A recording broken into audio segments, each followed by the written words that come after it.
Good morning, y'all. Wanted to share a little way I'm trying on a new little rig. It's basically a Santee Cooper rig.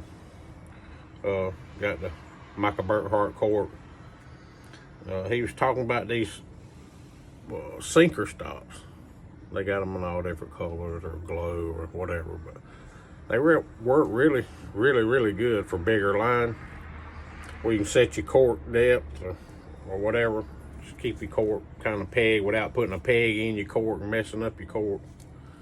But just say if I wanted to fish closer to the bottom, I could slide that all the way up here to where my weight's gonna be and peg it. Yeah, it's gonna float up a little right here, but it's gonna let this drop right back down to the bottom. Pretty close if you got a decent size bait on that.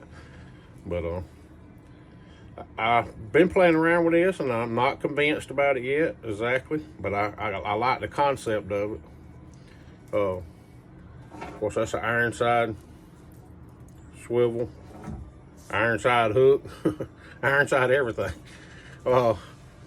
These sinker slides, I have never been a fan of them, because if you're not dragging or in some decent current, and you get some slack, say a fish hits it, picks it up, swims off, or a little eddy back, it can float this cork all the way up to the doggone surface, if you know, historically. But with these bigger sinker stops, they call them, you can peg that joker, or it can't go up your line no further than that. And just say if I want to fish close to the bottom, I slide that down, my weight will be here. I won't be fishing but 8-10 inches off the bottom. And then if I slide the cork up even closer to the bottom, of course, you know, closer you get hung worse. But and if I want to drag, or if I think they more up in the water column, I can slide this joker way up my line. Slide that one up there with it. Can't see that, can y'all?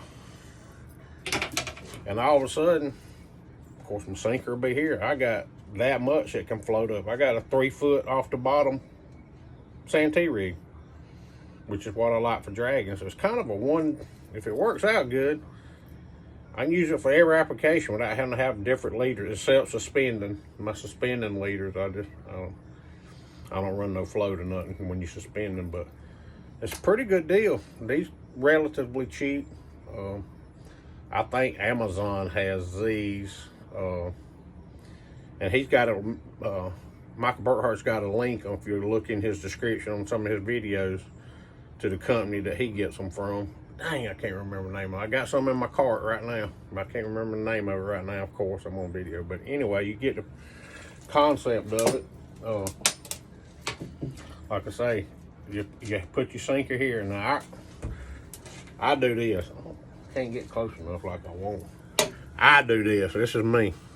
That's your normal sinker slider. I add a little cheap barrel swivel to mine. Number one, it buys you a little bit of distance off the bottom. Number two, if this gets hung up, if you got decent line, you can pull hard enough to straighten that swivel out. Yeah, you'll lose your weight, but you got the whole rest of your rig. So that's how I run mine, whether I'm running this or my other style. Even with my 3-ways, I run a little cheap swivel on there. So I can lose a sinker. I make my own anyway. But that way it saves you a lot of retying and lost tackle. But you can see how far that would be. I mean, all that could float to the top. I'm like, uh-oh, they hugging the bottom. High pressure system. I slide these back down. Catch a few that's got mud on them, that tells you they on bottom. Then I'm way down. I'm right here. I'm not but that far off the bottom. So it's a pretty good idea. We're gonna see how it works out. I'm trying a few weeks or whatever and see how it works out. Thank y'all for joining me.